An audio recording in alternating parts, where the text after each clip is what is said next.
The night's ink had not yet completely faded when a gentle light broke over Ouagadougou's sky. This was the moment when the city began to stir from its drowsy slumber, half awake and half dreaming. But that day's atmosphere was different from ordinary days, as if the air held some hidden secret. There was silence in the streets, but an unknown restlessness stirred in hearts. Soon after, birds began to chirp, women emerged from their homes carrying water jugs, and shopkeepers started opening their small wooden stalls. Someone placed a pan for frying millet, and its aroma spread throughout the entire marketplace. Children in their old uniforms ran laughing and playing toward school. Everything appeared normal on the surface, but this peace was a deceptive veil, one that would soon be lifted. During this time in the National Security Office within the city's club, President Ibrahim Traoré sat surrounded by the exhaustion of sleepless nights in his eyes, yet his lips bore the silence of patience. Scattered files on the desk before him contained reports stating that rebel attacks had decreased, farmers had promised better harvests, and schools were reopening in small villages. Traoré took a gentle breath and said softly, "We are turning the tide." But he knew the real war was not yet over. In the game of power, peace is always temporary. For the president, this moment was one of pride, but also a burden. Not the burden of the throne, but the responsibility toward his people. Hope was awakening in the city, but at that very moment, far from the city, in a dense forest, another world was inhabited. An old villa stood hidden among towering trees, its windows covered with heavy curtains that blocked out the morning light. Inside, people sat around a large mahogany table, some in expensive suits, others in military uniforms. All had cunning hidden in their eyes. The moderate light from a single bulb cast shadows on their faces, making the atmosphere even more sinister. "We've tried everything," spoke a man with a European accent, his voice carrying the weight of frustration. "We imposed sanctions, spread propaganda, incited rebellions, but he doesn't bend." Another man ground his teeth as he replied, "His army stands with him. The people have made his name their rallying cry. He has become a symbol." A third man tapped his finger on the table, his words cold as ice. "To break a symbol, you must break it where it's made, in the heart. Break the heart." Silence fell over the room like a shroud. After a moment, someone whispered softly, "Target his mother." This sentence seemed to freeze the atmosphere. The others looked at each other, then slowly began nodding their heads. Cruel smiles spread across their faces. This decision was more dangerous than any missile or tank. It was designed to wound a son's heart until it bled. In the darkness of night, this conspiracy had ripened. And this was a war that would no longer be fought on borders. This was a war between a mother's love and a son's courage. Dawn was breaking over Ouagadougou, but in the forest, a new game was being born from the darkness of night. President Traoré was dreaming of light for his people, while enemies were plotting to deepen his darkness. The game was silent, but its strikes would be deeper than any bomb. The story had taken its first turn, a turn that would change Burkina Faso's destiny forever. Deep in the heart of the forest stood the old villa, decrepit from the outside, but a fortress of secret schemes within. Ancient rifles hung on the walls, and in the center of the room, maps, diaries, and laptops were scattered across a wooden table. A bulb hanging from the ceiling swayed gently, casting flickering light throughout the space. The people seated there were not ordinary farmers or soldiers. They were mercenaries for hire. Their eyes held neither loyalty to country nor adherence to principles, only the glitter of currency notes and the enemy's agenda. Many were former Special Forces soldiers who, after removing their uniforms, had become arms dealers. Now they wore dusty clothes to appear like village farmers. Some had hoes slung over their shoulders, others carried baskets.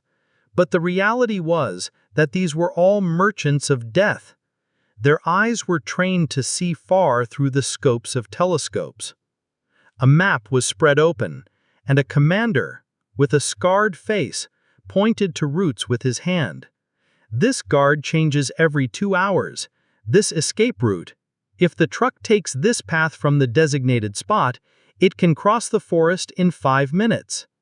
Another man recorded times in his notebook. The best time to cut the electricity is 1:17 a.m. At this time, the village lights become weak and the guards aren't as alert. Everyone inside nodded in agreement. A local man sitting at the other end of the table spoke in a low tone.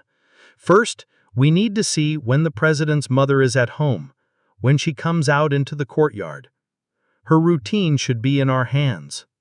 Hearing this, another man produced a report containing Mama Traoré's daily routine. Early in the morning, she would sit in the courtyard, drinking tea, play with the children, and then go under the old neem tree to pray. All this information had been provided by 2 bribed soldiers.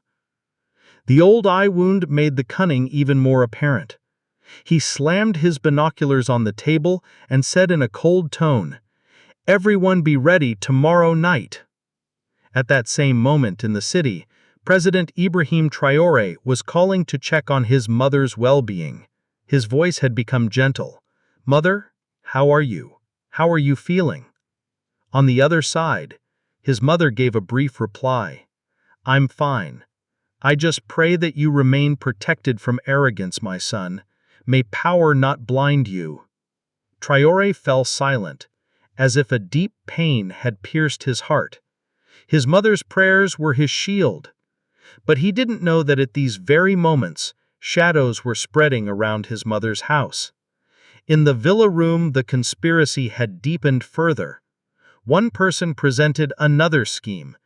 "If the attack fails, we have prepared fake video sets. If there are problems in the real operation, we'll show the president videos and make him bend. These videos will show his mother and children playing together, but will add elements of fear and captivity." Hearing this, everyone felt reassured. Another layer of deception was ready. The enemy knew that while a gun's blow hits the body, the strike of a fake picture and sound pierces the heart. The night's planning was complete. Now it was just a matter of waiting for the clock. At 1 a.m., the electricity would be cut. The bribed soldiers would close their eyes, and then black trucks would enter, trampling the courtyard. Flashbangs would explode, screams would echo, and a mother who had maintained dignity and honor for centuries would be turned into a weapon against her son. The entire conspiracy had only one purpose: to make Ibrahim Traoré bend. If he bent, the country would walk the path of slavery. If he didn't bend, they would break him by wounding his heart. Near the village, the darkness of night was falling, the same darkness that was about to descend on a mother's courtyard. The city's time was near. The sky displayed a reddish hue, as if someone had spilt ink on blue paper. In an old courtyard in the village of Thosiana, Mama Traoré had finished her evening routine as usual. Her feet were bare, and in her hands was a clay cup filled with bitter but soothing tea.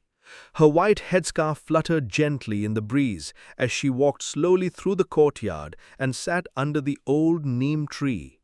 Her grandson came running up, his feet stumbling slightly in the dirt, but Mama immediately steadied him. She laughed and said, "Run slowly, little bird. Even birds fall when they fly out of control." Her granddaughter made a circle in the dirt nearby and began playing the flute. Tiny laughter echoed off the courtyard walls. Mama's eyes were filled with contentment in that moment, but this peace was fleeting. Beyond the courtyard wall, the grass was tall. There a man crouched with binoculars, his eyes containing neither innocence nor empathy, only cold, calculated purpose. He whispered into his earpiece, "Target confirmed, movement will increase this evening." Another voice responded, "Eagle understood to be in the nest, cut electricity at 1 a.m." Mama knew none of this. She was in her own world. When the evening call to prayer rose from the village mosque, she bowed her head and began to pray. "Protect my son from arrogance. Protect my grandchildren from fear. May this land not have to see blood again." Her prayer words dissolved into the air. A hired soldier standing nearby paused for a few moments. The call to prayer reached his ears. He closed his eyes, but the next moment turned his face away. He knew that prayers and calls to prayer couldn't change his agenda, but somewhere in his heart there was definitely a light knock. After playing, the children placed the small flute inside the house. Mama glanced back but didn't pay much attention. Who knew that this very flute would later become a secret signal and the key to salvation? The sky was completely clear, but there was a strange heaviness in the air, as if the earth itself was holding its breath. Pigeons on the neem tree branches suddenly started making noise. Mama looked toward the sky. For a few moments her heart became restless, but she immediately took a deep breath and composed herself. An old shepherd passed by the village edge with his goats, moving forward while playing his flute as always. He had no idea that the same path would echo with the wheels of black trucks at night and would later turn into a battlefield. Meanwhile, a hired soldier hidden in the grass took out a knife and made a mark on the tree, an X. This was their secret signal, meaning the next attack would not be from the front door, but from the path behind the wall. Mama Traoré had no idea that foreign eyes were counting her courtyard's innocent laughter and children's running around from behind the tree. Her every movement, every prayer, every smile was being made part of the enemy's plan. As the sun began to set, a strange suffocation increased in the air. Villagers were lighting lamps in their homes. Children tired from playing were going to sleep. But Mama Traoré was still sitting under the neem tree, looking at the sky. A strange fear was awakening in her heart, but she knew that a mother's prayers are greater than any darkness. But that night, darkness was not only going to descend on the sky. This darkness was to envelop the earth itself. It was the time of night when an unusual silence had settled over the village. Crickets seemed to be conveying some deep message in their voices. Mama Traoré was sleeping in her room with her grandson and granddaughter both in peaceful sleep beside her. Guards were patrolling outside the courtyard. Everything appeared normal according to routine, but this peace was merely a temporary curtain that would be torn apart in the next few moments. At exactly midnight, the village electricity suddenly went out.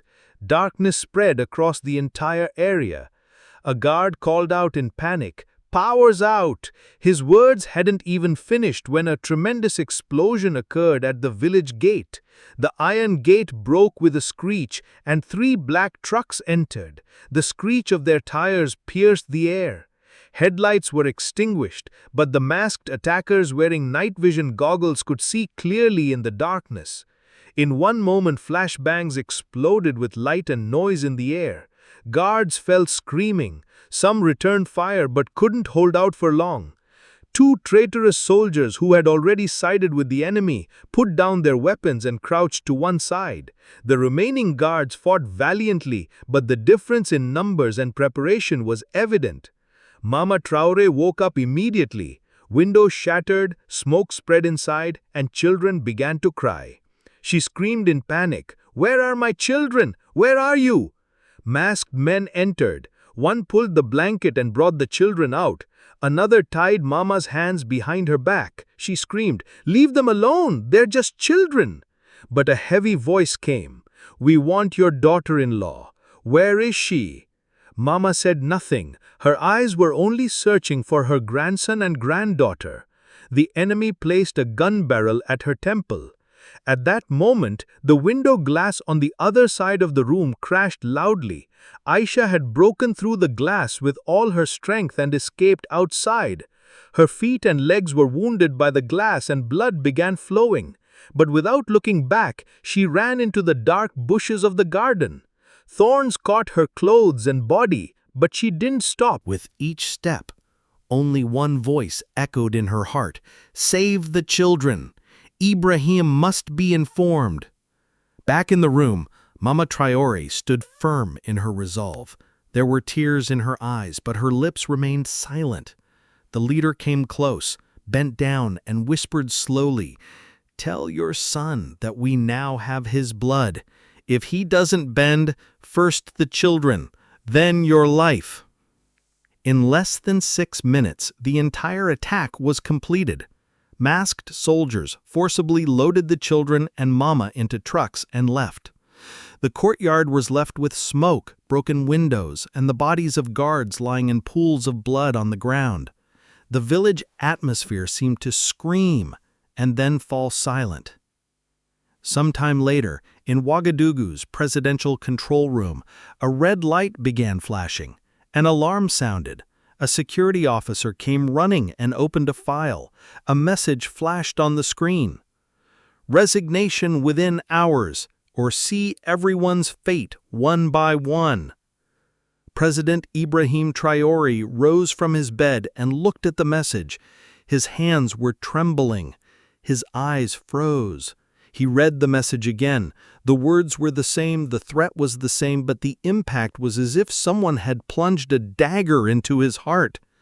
Throughout his life he had faced enemies many times, but today's war was not with guns.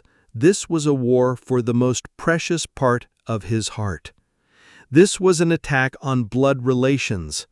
Now this battle had not descended onto the front lines, but had come inside the home. The presidential palace's war room at that moment was filled with darkness in the glow of red lights. Screens mounted on walls were flickering one after another. Military officers, intelligence personnel, and ministers were all present in one room. But the atmosphere there was as if someone had stopped everyone's breath. Only the echoes of helicopters and phone rings were breaking the silence. A video was paused on the screen. Mama Traoré was tied to a chair, blood flowing from her forehead, white hair stuck to her face. Her hands were tied behind her back. Both children sat beside her, scared, with tears and fear reflected in their eyes. This scene was enough to turn everyone present in the room to stone. President Ibrahim Traoré stood straight, but his heart was breaking inside.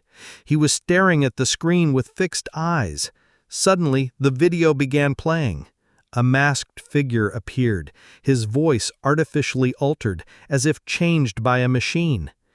"Captain Ibrahim Traoré, you call yourself a protector. You're the standard-bearer of revolution. Look, now your revolution stands before your own blood."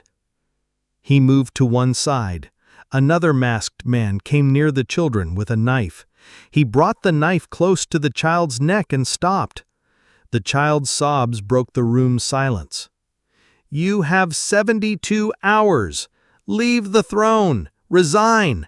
Otherwise, first your son, then daughter, and finally your mother. One by one, the ground will be colored with everyone's blood." The video ended. The screen went black. A deathly silence fell over the room. No one dared to speak. President Traoré's hands were shaking. His fists were clenched so tightly that blood began seeping from his fingers. But there were no tears in his eyes. There was anger, there was fear, and there was a state that was breaking the heart of both a father and a son. General Nada, who was his old companion and closest friend, spoke slowly. "Sir, we've checked the video repeatedly. Some small signs aren't fake." The president turned his head and looked at him. Nada paused the image on screen and zoomed in on a particular moment. "Listen to this sound. In the background is the rattling of diesel generator. This isn't common.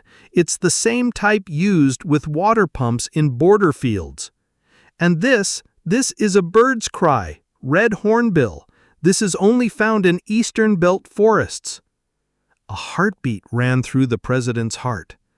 The sounds of his mother's courtyard and voices from there began echoing in his mind. At this moment, a young intelligence officer said, "Sir, in the video, for a moment, the sound of the children's flute was also heard. The same flute we gave the children as a gift last year with a GPS chip. If the signal is alive, we can reach the location." This news brought a slight ray of hope to the faces of everyone present in the room. But the storm was still raging in President Ibrahim Traoré's heart. He knew this could also be deception. Perhaps this was all a way to drag him into a trap. He stood silently and kept looking toward the screen. Inside him, two voices were fighting. One was saying, "Save your family. The nation can be handled later too." The second voice was firm. "If you bend and leave the throne, this country will remain enslaved forever. Your children's future will be destroyed." This conflict was burning like fire inside the president. Before his eyes echoed his mother's prayer, "Protect my son from arrogance. Protect my grandchildren from fear." He took a deep breath, closed his eyes, and said slowly, "They want me to bend. I will not bend." A new life ran through the room. All the officers began looking at each other. They understood that the president had made his decision. But there was still a fear in the president's heart. What if this was all a deception? What if this video was fake and the real location was somewhere else? This question was cutting through the president's heart, but he knew there was no time to step back now. Now this was not just a battlefield war, but a war of heart and courage. In the morning's faint light, the fatigue of the night was clearly visible on President Ibrahim Traoré's face. He couldn't sleep all night. Two wars were going on inside his heart, one of a father who wanted to save his mother and children, and another of a president who wanted to save the entire nation from slavery. But now it was decision time. He knew that if he showed weakness, the enemy would win, and if he stood firm, perhaps his family would have to pay a heavy price. That morning, the president decided he would appear before the nation. He told his guards to set up cameras and broadcast live. With tired but strong steps, he came on stage. In front of him were only a few journalists and military officers, but through live broadcast, all of Burkina Faso was watching. His voice was heavy, but each word was like granite. He said, "They have captured my mother, imprisoned my children. They think Burkina Faso will kneel down. They think I will leave the throne." For a few moments, he paused. Beyond the camera, millions of eyes were watching him. "Listen, we will not bend. I will not bend. Those who want to break me by holding my blood, let them hear. I am coming myself, and I will bring back my family and my country too." Hearing these words, noise erupted in the streets. People came out of their homes. Slogans began echoing in markets. Everywhere, there was only one voice. Burkina Faso will not bend. Traoré will not bend. Inside the palace, it was now time for planning. General Nada opened maps in the main hall. Drone footage, satellite images, and soldiers' reports were placed on the table. A secret unit was called, Division Éclair. This was the unit that was only mentioned in whispers. Expert in raids and targeted rescue operations, these were the soldiers called Shadows. Nada marked the map. This first route is direct, but filled with landmines. The enemy wants us to come this way and get trapped. The second route is long, goes across hills and rivers, but is hidden. The president looked carefully at the map. At that moment, surprising information was received. A soldier who had previously become a traitor by taking bribes from the enemy came running under the burden of conscience. He reached the palace gate in wounded condition and said, "Mr. President, the real hideout is not what you think. The first camp is fake. The real place is in the tunnels of old mines across the river." Everyone present looked at each other. This news was certainly important, but could this be a new trap? The president thought for a few moments, then struck the table with his hand. "We cannot waste time. If this information is correct, then we have a chance. And if this is deception, we still have to go." Nada said, "Sir, don't insist on going to the field yourself. This danger is too great. We're sending the army." But there was fire of determination in the president's eyes. "My mother and my children are there. I cannot throw others into this fire first. Where my own are, I will go there first myself." Hearing this, silence fell over the room. No argument remained. The soldiers stood up together and saluted. Night preparation began. Éclair soldiers were checking their weapons. Drones were being launched. Snipers were setting their positions. In everyone's heart was the thought that this was not just a rescue mission, but a matter of the entire nation's honor. Night had deepened. Between the clouds in the sky, the moon sometimes peeked out, sometimes hid. There was strange humidity and heaviness in the air, as if the forest also knew of this coming commotion. Division Éclair soldiers were advancing through the shadows of trees, as if they had merged with the ground. Their steps were soft, breathing controlled, and eyes held only one purpose: to bring the president's mother and children back alive. President Ibrahim Traoré was at the front. With him were General Nada and a few excellent soldiers. Drones were flying high in the sky above. On the ground below, snipers had taken their positions. There was silence everywhere, but every heart was beating fast. At some distance, a large building appeared. Windows broken, moss accumulated on walls, and strict guard outside. Light was dim, but guards were spread in all directions.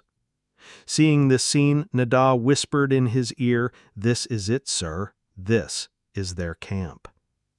But there was doubt in the president's eyes. He looked carefully at the surroundings. Something was unusual. Éclair soldiers crawled close to the building. A mark had been made on a wall, an X, the same mark that the enemy's traitorous soldier had mentioned. Everyone signaled each other and slowly began cutting the wall. Suddenly, the ground responded with a tremendous explosion. Landmines exploded in one moment. Fire and smoke spread in the air. 2 soldiers were severely wounded. The rest quickly retreated. Bullets began flying. Enemy guards immediately went into action. There was noise, firing, and screams everywhere. Nada shouted, "This was a trap! This place is fake!" In the president's ears, his mother's prayer echoed again and again. "Protect my son from arrogance. Protect my grandchildren from fear." His heart began pounding. Had they fallen into deception? In this noise, a faint sound came from a radio operator's headphones. At first, everyone thought it was some coincidence, but then the same sound was heard again. It was the tune of children's flute, the same flute that had played in the evening in the courtyard, the same flute that had the GPS chip installed. The president immediately said, "Trace this signal. This is the real location." The team opened the system. The signal was going directly toward an old hill tunnel across the river. Everyone repositioned again. Passing through the forest trees, they reached the riverbank. Water was making noise, but soldiers threw ropes and made the crossing. On the other side was complete darkness and deep silence. At the mouth of the hill, an old gate was found, rust-covered, but with light glimpsing from inside. The president took a deep breath and gripped his rifle firmly. This is it. This is where they are. Upon entering inside, the smell of dampness and diesel welcomed. Old mining tools were scattered on the walls. From somewhere came the faint sound of children crying. In a narrow corridor, the president encountered the masked leader. He held the president's daughter in his arms with a dagger at her throat. His eyes held cruelty and mockery. "One more step and I'll kill her right here." The president's voice was like ice. "Touch her and I'll bury you right here." For a few moments, both looked into each other's eyes. Then the masked man suddenly fired, but at the same moment, 3 fires rang out together. The leader fell to the ground. Ecuador soldiers ran inside. Doors were broken. Mama Traoré was tied in a corner. There were wounds on her face, but light in her eyes. The children screamed, seeing their father, and ran to hug his neck. The president went to his mother and untied the ropes. Tears came to his eyes. The mother said slowly, "I had said you wouldn't remain just a soldier. You have become a protector." But bullets were still being fired outside. The other mouth of the tunnel opened, and from there the enemy's second group began entering inside. This battle was not yet over. Inside the tunnel, tears of joy had not yet dried when the thundering of firing echoed again from outside. Dust particles began falling from the ceiling to the ground. A soldier put his hand to his ear and said, "Sir, the second squad is coming. They're surrounding the outer mouth." Mama Traoré hugged her grandchildren to her chest. A whisper escaped her lips. "May Allah provide cover for us."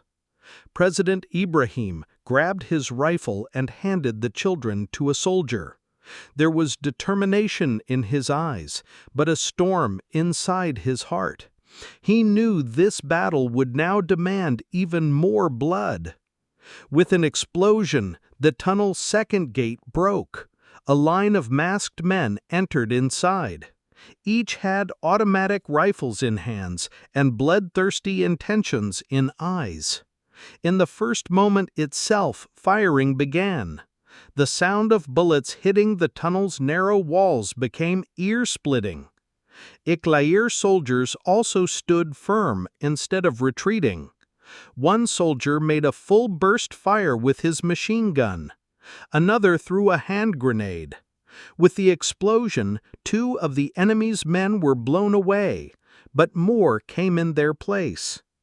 In this chaos, one person moved forward, the same soldier who had taken bribes but later returned under the burden of conscience. He took off his jacket, threw it on the ground, and shouted, "Move the president and children forward. I'll block their path." He rained bullets with both hands. The enemy's attention focused entirely on him. In moments, several bullets hit his body, but he stood firm until his last breath. His scream echoed in the air, and then he fell to the ground. But his sacrifice opened the path. General Nadao immediately signaled, "Get everyone out now." Soldiers threw rope and broke the tunnel's back wall. There was a sloping path that led toward the valley. Everyone kept mother and children in the middle and began moving forward. The enemy was still firing from behind. A helicopter was circling above, but the valley was narrow. The pilot said on radio, "Come up at least 20 meters or I can't lift you." Bullets were still hitting close by. At that moment, the wind's direction changed. The smoke that had risen from explosions turned toward the enemy. Their vision became blurred. Shots began missing their mark. Mama raised her trembling hands and said, "This is the cover of prayer. This is not coincidence." Ecuador soldiers moved forward quickly. One by one, everyone was pulled up by rope. The president stepped last, but before that, he turned once to look at the enemy. The same icy hardness was in his eyes. "You have touched my blood. Now I will chase you until my last breath." The helicopter came down and pulled everyone up. Bullets were hitting the metal, making a clanging sound, but none penetrated inside. As soon as the helicopter rose up, landmines exploded in a series below with tremendous blasts that shook the entire valley. Several enemy men were scorched in fire. The helicopter rose higher and higher. Children clung to the president's chest, trembling. Mana had tears in her eyes but a prayerful smile on her lips. She said slowly, "I had said you wouldn't remain just a soldier. You would become a protector. And see, today you saved everyone." The president kissed his mother's forehead. For a moment, peace descended in his eyes, but this question was still burning in his heart. Who orchestrated all this? Where did this conspiracy originate? The helicopter was moving eastward. Below, the forest was wrapped in fire and smoke. Night's darkness was ending, but the president knew the real darkness still remained, that darkness which was hidden sitting in his own ranks. 3 days passed, but in Ouagadougou's atmosphere, the echo of that night's bullets and explosions was still present. Markets opened, but people's conversations contained only one topic: the miraculous escape of the president's mother and children. Someone was saying, "This was the army's skill." Someone was saying, "This was mother's prayer." But on every tongue was one sentence: Traoré didn't bend, couldn't be bent. National Assembly days were fixed. The large hall was filled with chairs. Members sat in silence. Restlessness had dissolved in the atmosphere. Everyone knew that today the president was going to do something big, but what? No one knew. The doors opened. President Ibrahim Traoré entered. His steps had firmness and fire in his eyes. But the scene behind him was like lightning for everyone. 12 men, all chained, moving forward in a circle of soldiers. These were not ordinary prisoners.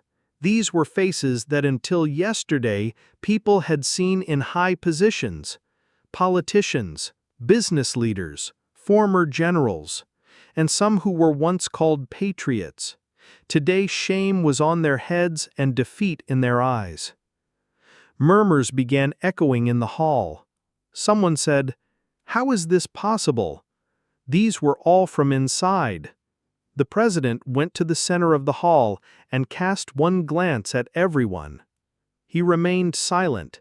Then at his signal the large screen lit up. Recordings began playing on it.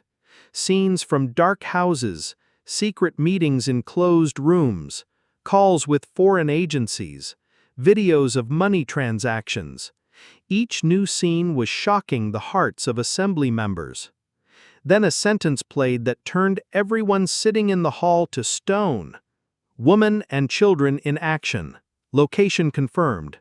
This was the same sentence that the conspirators had spoken in their conversation. As soon as this played, complete silence fell over the hall. People began looking at each other with astonishment. This was no longer mere suspicion. It was reality. The president said slowly, but like an explosion, "These people didn't fire bullets. They used passwords, promises, and dollars. They opened the door for the enemy. They tried to wound my heart. But this war was not just mine, it was all of yours." He looked at the criminals and stared at each one. "You sold your land, sold your nation, and you mortgaged my blood to enemy hands. You thought I would bend, but listen, I didn't bend, and this nation will never bend." An echo rose in the hall. Some clapped. Tears began flowing on some faces. Several members bowed their heads. Then the president announced another part. From today, there will be national scholarship for martyrs' children. Every child whose father gave his life for this soil will not be deprived of education and life rights. From today, there will be restrictions on authority. Presidential power will be limited, so that no individual can ever sell the nation according to his will. And from today, one day every year will be celebrated as Resistance Day. These words left the hall and reached the streets. Red banners were hung on the palace with writing, "The people cannot be kidnapped." Processions took place in cities. In villages, women began crying and praying. An old man said, "We thought the president was just a soldier, but he is the shield of the entire nation." During this time, General Nadao came close to the president. His voice was moderate, but a new fear was hidden inside it. "Sir, one of these 12 has refused to confess. He has said that the real mastermind is still free. He is watching everything and has given us a sign." The president's eyes narrowed. What sign? Nadao took out a small sculpture from his pocket, an ivory carved horse, shiny but mysterious. Leaving this, he said, "The game is not over, it's just the beginning." Waves of happiness were running in the hall, but a new darkness had descended in the president's heart. He realized this war was not yet over. The enemy was still hidden somewhere in the shadows. Time passed, but that night was etched on Ouagadougou's heart when mother, children, and president were brought back from the brink of death. The city was slowly returning to its routine life. Schools reopened. Buyers returned to markets. Women began filling water in jugs. But behind this peace was the heavy price of sacrifices. The brave soldiers who went that night never returned. Some were sons, some fathers, some husbands. All were sacrificed for their soil. There was mourning in their homes. Women sat draped in black clothes. Children holding their fathers' pictures were asking questions. Weeks turned into months, but the ivory horse sculpture remained on President Traoré's desk, a constant reminder of the unseen enemy. Intelligence reports flooded in daily, each more troubling than the last. The mastermind behind the conspiracy had not only escaped justice, but seemed to be orchestrating new schemes from the shadows. General Nadao entered the president's office one evening, his face grave with concern. "Sir, we've intercepted communications.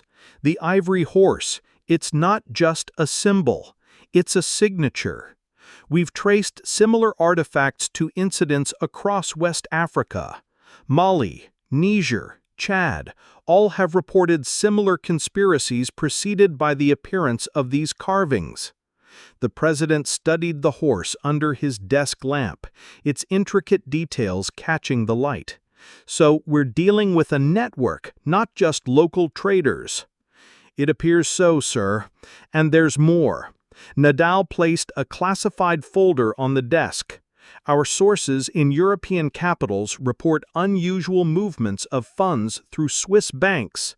Millions of dollars have been allocated to destabilize governments across the Sahel region. The pattern is always the same. Find the pressure points, exploit family bonds, and use psychological warfare." President Traoré's jaw tightened. The attack on his family hadn't been random. It was part of a calculated campaign to maintain Western influence over Africa's resources. The uranium mines in Niger, the gold fields of Mali, the oil reserves beneath Chad's soil all were at stake in this shadow war. As investigations deepened, the true scope of the conspiracy became clear. Late one night, in a secure briefing room deep within the presidential complex, Intelligence Chief Colonel Sawadogo presented his findings to a select group of trusted officials. Gentlemen, what we're facing is not merely external interference, but a sophisticated neo-colonial network. He clicked a remote, and a complex web diagram appeared on the screen. At its center sits a consortium of mining companies, defense contractors, and financial institutions. They've been operating across Africa for decades, ensuring that our continent's wealth continues flowing northward. The diagram showed connections between multinational corporations, shadowy consulting firms, and corrupt African officials. Names and faces appeared, some familiar, others shocking in their prominence. The ivory horse, Sawadogo continued, is the calling card of their top operative. We believe him to be Marcus Beaumont, a former French intelligence officer turned private contractor. He specializes in regime change through psychological operations. His method is always the same: identify the target's emotional vulnerabilities and exploit them ruthlessly. President Traoré studied the photograph of Beaumont, a man in his 50s with cold gray eyes and a thin smile that spoke of calculated cruelty. Where is he now? That's the problem, sir. He's a ghost. Multiple passports, safe houses across 3 continents, unlimited resources. But we have one advantage: his arrogance. He likes to watch his handiwork unfold. Our analysts believe he's still in the region, unable to resist overseeing his operations personally. The revelation of the broader conspiracy galvanized President Traoré into action. Within days, he initiated a series of covert operations that would become known as Operation Sankofa, named after the Adinkra symbol meaning "go back and get it," representing the reclamation of Africa's stolen heritage. Working in coordination with like-minded leaders across West Africa, Traoré established a new intelligence sharing network. Mali's President Goïta, Niger's leadership, and even sympathetic elements within Chad's government began sharing information about suspicious activities and financial flows. The first breakthrough came from an unexpected source. A junior clerk at a bank in Abidjan noticed unusual transaction patterns, large sums moving through shell companies with connections to mining interests. When cross-referenced with the intelligence network's data, it revealed a money trail leading back to the consortium. "We're going to cut off their funding," Traoré announced to his Security Council. "Every bank account, every shell company, every financial instrument they use, we're going to expose and freeze them all." But Beaumont was not idle. As African governments began coordinating their efforts, he accelerated his timeline. New operations were launched simultaneously across the region. An attempted coup in Guinea-Bissau, ethnic violence stirred up in northern Mali, and most ominously, fresh intelligence suggested another personal attack was being planned against President Traoré's family. The breakthrough came from the most unlikely source, Mama Traoré herself. During her captivity, she had observed details that trained soldiers might have missed. In a quiet moment with her son, she shared her observations. "The man who held the knife to little Aisha's throat," he said, her voice steady despite the painful memories. "He spoke French, but his accent was strange, and he wore a ring, silver with a small elephant. When he removed his mask for a moment to drink water, I saw a scar across his forehead shaped like a crescent moon." These details, seemingly minor, proved crucial. The elephant ring was identified as a graduation symbol from a specific French military academy. The scar matched medical records from a training accident years earlier. Within hours, facial recognition software had identified the man as Lieutenant Pierre Dubois, a former French Special Forces operator who had gone missing 3 years prior. "He's our link to Beaumont," General Nudau declared. "If we can find Dubois, we find the network." The hunt for Dubois led investigators through the underworld of African mercenaries, from the diamond mines of Sierra Leone to the smuggling routes of the Sahara. Finally, a tip from a reformed diamond smuggler placed Dubois in a luxury compound outside Abidjan, supposedly running security for a mining equipment company. President Traoré made a controversial decision. He would personally lead the operation to capture Dubois. Despite fierce objections from his security team, he insisted that this mission was too important to delegate. "This man held a knife to my granddaughter's throat. He terrorized my mother. This is not just presidential business, this is family business." Under cover of darkness, a joint task force of Burkina and Ivorian special forces surrounded the compound. The operation was planned with military precision, but Beaumont's network had prepared for such eventualities. As the assault began, Dubois was ready. The compound erupted in gunfire as mercenaries engaged the attacking forces. In the chaos, Dubois attempted to escape through a pre-planned tunnel system, but he hadn't counted on President Traoré's personal determination. The president cornered Dubois in a narrow underground passage.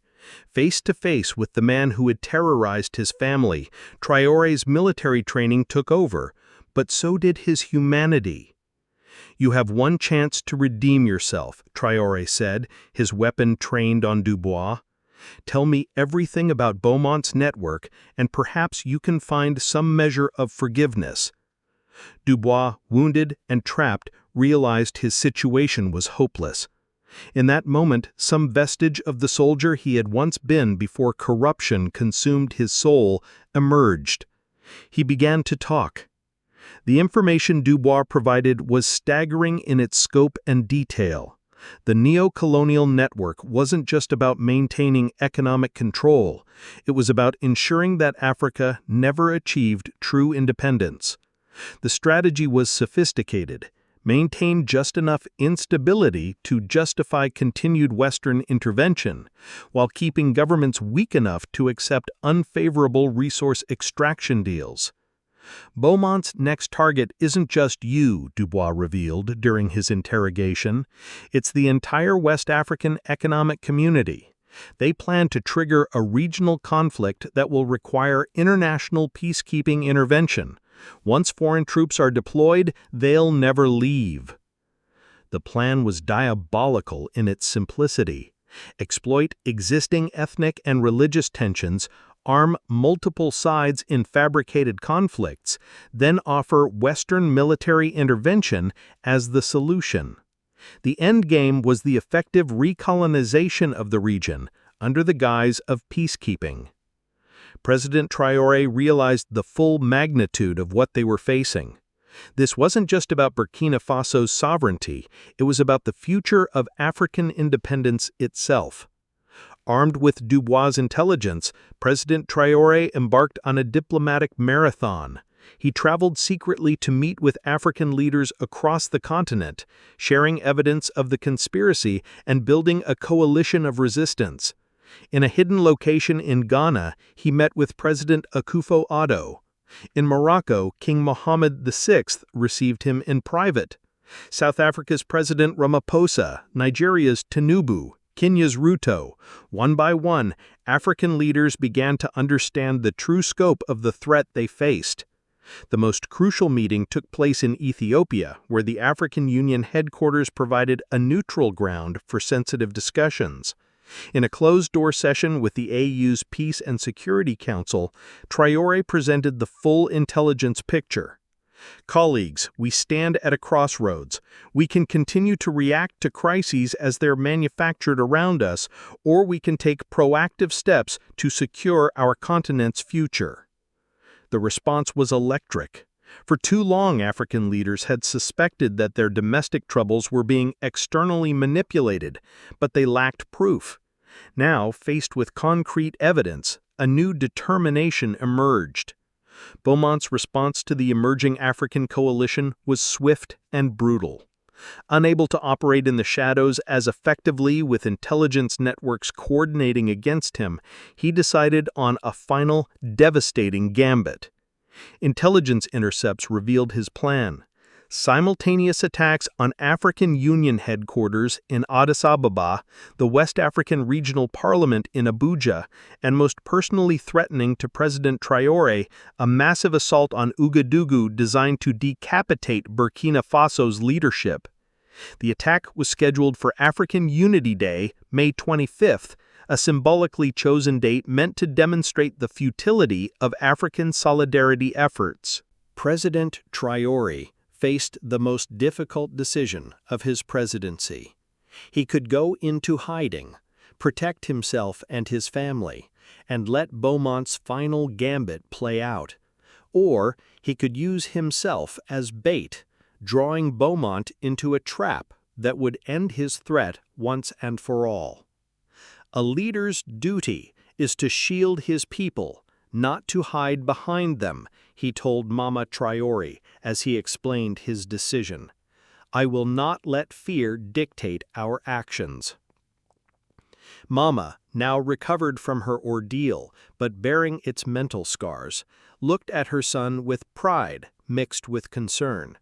You have already proven your courage, my son. Must you risk everything again? Mother, he replied, if we don't end this now, the threat will hang over every African child for generations to come. I cannot live with that burden. The plan was audacious in its simplicity. African Unity Day celebrations would proceed as scheduled, but with extensive hidden security preparations. President Traoré would deliver his speech as planned, making himself a visible target while elite forces positioned around the ceremony waited to close the trap on Beaumont and his remaining operatives. Intelligence suggested that Beaumont himself would be present for this final operation, his ego and his need to witness African defeat personally, making him vulnerable for the first time. As dawn broke on May 25th, Ouagadougou buzzed with activity. Citizens poured into the capital for the Unity Day celebrations, unaware of the deadly game being played out around them. President Traoré, despite the personal risk, insisted that the celebration proceed normally. The people deserved their day of pride and unity. Hidden in the crowd were dozens of plainclothes security officers from multiple African nations. Overhead, drones maintained watch while military units remained ready to move at a moment's notice. The ceremony began at noon. President Traoré took the podium to address the crowd of thousands. His words were broadcast across Africa and the world. Today we celebrate not just the formation of our continental organization, but our ongoing struggle for true independence. There are those who would see us remain divided, weak, and dependent. But we stand here united, strong, and determined to chart our own course. As he spoke, security teams identified several suspicious individuals in the crowd. The net was closing around Beaumont's operation. The attack came during the climax of President Traoré's speech, just as intelligence had predicted. Multiple explosions erupted around the ceremony grounds as armed militants attempted to storm the stage. But instead of finding surprised and vulnerable targets, they encountered a precisely coordinated defense. In the chaos of gunfire and smoke, President Traoré remained at the podium, his voice carrying over loudspeakers as he continued his address, even under fire. His calm in the face of danger sent a powerful message to both friend and foe. You can attack our bodies, but you cannot kill our spirit. You can threaten our leaders, but you cannot break our unity." Meanwhile, security forces moved with deadly efficiency. Years of preparation and coordination paid off as Beaumont's mercenaries found themselves outmaneuvered and outgunned. One by one, the attack teams were neutralized or captured. But the real prize remained elusive. Beaumont himself seemed to have vanished in the confusion. It was General Nadeau who spotted him, attempting to escape through the crowd disguised as a journalist. The chase that followed would become legendary, across rooftops, through narrow alleyways, and finally into the very marketplace where ordinary Burkina Faso citizens went about their daily lives. Cornered at last, Beaumont made his final stand in the very heart of Ouagadougou. But he was no longer the shadowy puppet master pulling strings from afar. He was just another criminal surrounded by the very people he had tried to manipulate and control. The trial of Marcus Beaumont and his co-conspirators became a moment of reckoning for the entire continent. Held in Ouagadougou, with judges from across Africa presiding, it exposed the full scope of neo-colonial manipulation that had plagued the continent for decades. Evidence presented during the trial revealed operations spanning 50 years, coups orchestrated, leaders assassinated, economies destabilized, all in service of maintaining Western control over African resources. The courtroom testimony shocked observers around the world as the true cost of this hidden war became apparent. But perhaps the most powerful moment came when Mama Traoré took the witness stand. Facing the man who had ordered her kidnapping and threatened her grandchildren, she spoke with quiet dignity. "You saw us weak because we love our families. You thought our bonds made us vulnerable. But love is not weakness, it is the source of our strength. You could never understand this because you have forgotten what it means to be human." Beaumont, stripped of his power and mystique, appeared small and pathetic in the dock. The ivory horse that had once symbolized his influence now served as evidence of his crimes. The trial's conclusion marked more than just the end of one conspiracy. It catalyzed a transformation across Africa. The evidence of external manipulation galvanized public opinion and government action in ways that decades of rhetoric about neo-colonialism had failed to achieve. New institutions emerged from the crisis. The African Intelligence Coordination Center, headquartered in Ouagadougou, began sharing information to prevent future manipulation. The Continental Resource Protection Agency ensured that extraction deals genuinely benefited African peoples. Most importantly, a new generation of African leaders emerged, united by shared understanding of the threats they faced. President Traoré, now recognized as a continental leader, used his platform to advocate for African solutions to African problems. But he never forgot the lessons of that terrifying night when his family was threatened. In quiet moments, he would visit the simple grave of the reformed soldier who had sacrificed himself to save the presidential family during the rescue operation. The man who had once betrayed his country for money ultimately gave his life for redemption. "Courage," President Traoré would tell visitors to the grave, "is not the absence of fear or the absence of mistakes. Courage is the decision to do right despite both fear and past failures." Years later, historians would mark the conspiracy against President Traoré's family as a turning point in African history, the moment when the continent finally began to free itself from the psychological chains of colonialism, as well as its political and economic bonds. The ivory horse sat in a museum now, part of an exhibition on the hidden war for African independence. School children learned about Beaumont's network alongside the colonial period, understanding that independence had been an ongoing struggle rather than a single moment of liberation. Mama Traoré, now elderly but still sharp, would tell her great-grandchildren stories of that terrible night and its aftermath, but she always ended with the same lesson. Remember, my children, that love protected us even in our darkest hour. A mother's prayers, a son's courage, a people's unity, these are the forces that no enemy can defeat. President Traoré continued to lead Burkina Faso, but he never forgot that his greatest victory had not come on a battlefield, but in choosing to stand firm when everything he loved was threatened. The little boy who had once played in his mother's courtyard had become a man who helped free a continent.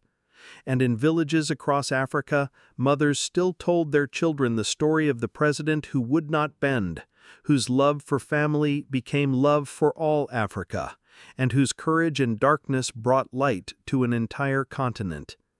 The flute that had saved them through its GPS signal was preserved too, a simple reminder that sometimes the smallest things, a child's toy, a mother's prayer, a leader's love, can change the course of history. In the end, Beaumont had been wrong about African weakness. The bonds of family, community, and continent that he had tried to exploit as vulnerabilities proved to be unbreakable sources of strength.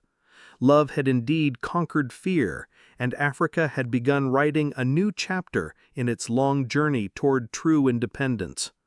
The story of President Ibrahim Traoré and the conspiracy against his family became legend, but it was built on a simple truth, that sometimes the greatest victories come not from what a leader is willing to sacrifice, but from what he refuses to surrender.